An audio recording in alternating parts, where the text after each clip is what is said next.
Hi, okay, so today I'm Rachel in case you have not, in case you don't know. But today I'm going to be doing the Senior Superlatives book tag. I was tagged by Ren from Books and Crannies, and so let's get to this. Alright, I'm going to apologize firstly because a lot of these are repeats, and I'm very biased right now because I just finished Never Fade last week, and I'm rereading Mara Dyer, like The Unbecoming of Mara Dyer right now, so I'm very biased, and there are, like, it's gonna be, a lot of the same titles are gonna be coming up here, but, yeah. And I tried to pick different ones from Ren in her video, like, I tried to watch it and, like, pick different ones, but some do overlap, and I'm not really good at the whole, like, male-female situation, like, a lot of them are just, like, one, or just, like, not answered, like, I don't know. So, yeah, okay.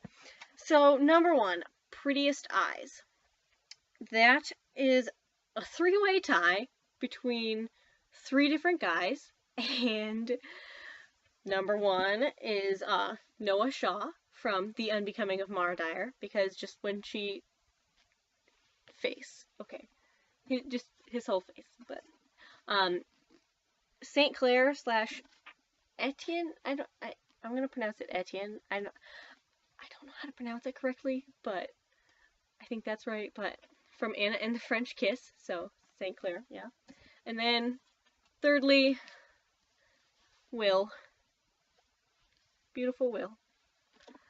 Okay, yeah. So, the most musical, I don't have anyone for most musical. I mean, I guess I could say Jem, but people don't do music in books that often that I read, that I have read. I don't read a lot of musical books. I don't know. It's not a thing. I don't know. The most athletic. I picked, Jace from the Mortal Instruments. There we go. Because just every time they talk about him, like, hunting, I'm just like, damn, son. But, yeah. So, that. The most unique. I picked, Zoo from The Darkest Minds, because the reason I think she's so unique is because she's mute. Like, she doesn't talk. And I think it's amazing to see Alexandra Bracken, like, write her and, like, see her character develop and, like, get to know her character without her saying a single word. Like, that's amazing writing. Amazing. And, like, she's such a cool character, and I love her so much. Like, she's so dear to my heart. Like, if anything happened to her, like, I would die. So, Zoo from, yeah, okay. Yes. Alright, the best actor, which Ren said was kind of like liar, because not a lot of people act in books. So, the best female liar is Camille from the Mortal Instruments, because she destroyed Malik with just some words. Just some words. Freaking, that's upsetting. And then the best male liar is Clancy from The Darkest Minds, because that son of a bitch, he'll get ya. He will get ya. The class count. I chose Mara Dyer, because I just sit there and I read from her perspective, and I sit there giggling, like, just laughing to myself. Like, I can barely read this book in public because I'm just, like, sitting there laughing. Like, I was reading it today at lunch, and I just burst out in, like, laughter out loud. And, like, my friend Jake sitting next to me just, like, sorry. But, yeah, she is so funny. She can take, like, a serious situation and just make you laugh. And I love it. Love it. Alright, so... best friends. Okay, female best friends are from In the After, and it's Amy and Baby, who turn... Amy and Baby, I love their relationship because it's like, it's best friends, but it's also like mother-daughter slash sister-sister. It's so many different types of relationships mixed into one because of the situation they're in, and like, I just think their relationship is a really interesting part of this book, and I think that it really helps make the book what it is. So, yeah. All right. Oh, the male best friends. I think everyone knows who I'm gonna say. Like, obviously, it's going to be Will and Jem. Like, obvi. Who else would I pick? I don't know. But, okay, the biggest flirt. Noah. Again. He's the most obvious choice in my head. The only second one to him that I can think of would be Jace from Mortal Instruments. And then the biggest female flirt.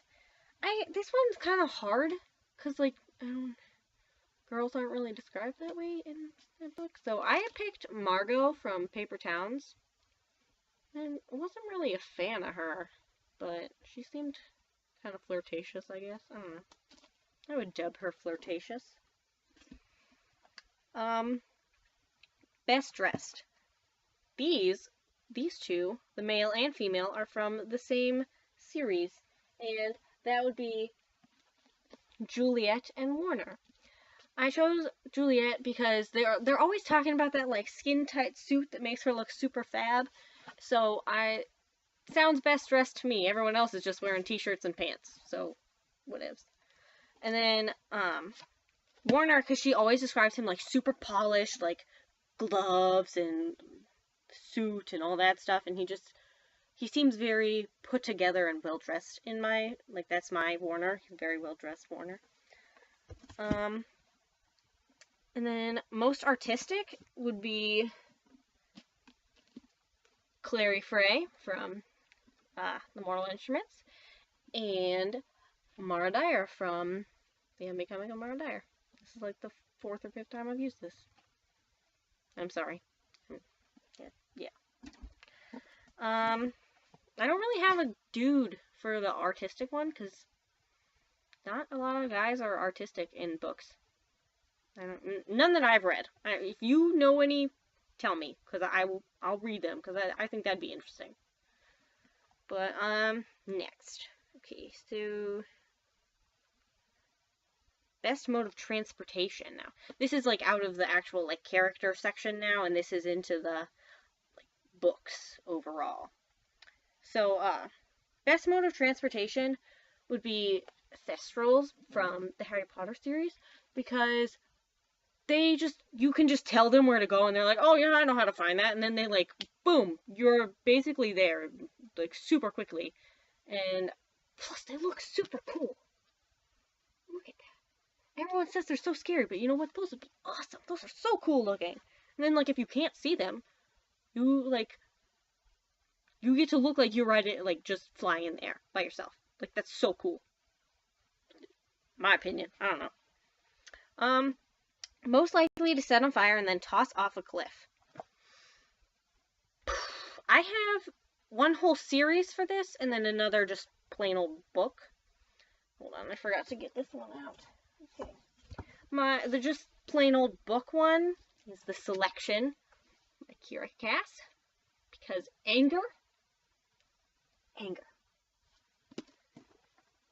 And then the series that I chose for I would like to toss off a cliff, I actually refused to finish this series. I bought the last book, and I have, like, all the stuff from this series, but I won't do it. I looked up like, what happened in the end of this book. I was just, too much anxiety. And that would be the Delirium trilogy. And, okay, so I will explain my reasoning behind this. Okay, so Delirium. Loved this book. It was so good. It was very anxiety ridden, but it was so good. And then I read the end and I was like, what? I was very upset. Very upset. And then I was really emotionally distraught after that one. So I waited like a week, I think. And then I started Pandemonium. And I was just upset through this whole book. I was so angry. I didn't like how it was written. I didn't like how Lena had changed. I didn't like anything about this, and then the ending made me so angry, so mad. Cause like, nope, I'm done talking about that. And then I looked up what happened in Requiem, and okay, my rant is done. All right, so prettiest cover. Okay, so back to, I love this cover. Like, look at it. It's so pretty. Like, it's really interesting to me. Like, I love the color scheme, the font, the way it's shown. Like, it's a really interesting cover to me, and it makes me want to pick it up and read it. Like, before I read it and I, like, saw it, I was like, wow, that looks really cool. I want to read that. Because everyone's like, oh, don't judge a book by its cover, because, like, there are books that have, like, really bad covers that are really good stories. But, like, if a book has a really good cover, like, you want to read that book. And this book made me want to read it. Okay. So, the most likely to turn me into a sobbing mess at the end. And this book did turn me into a sobbing mess at the end. I sobbed for like the last 30 pages, and then like I finished the book and I sobbed for 20 minutes afterwards. I was just curled up on my floor sobbing. And it was like just sobbing. Actually, I have two for this. Okay. We all know this one. I can't believe it slipped my mind. But of course, The Fault in Our Stars. And then The Darkest Minds. These are my two emotional ones. Yep. Both of them will leave you a sobbing heap of the person you were. That's all.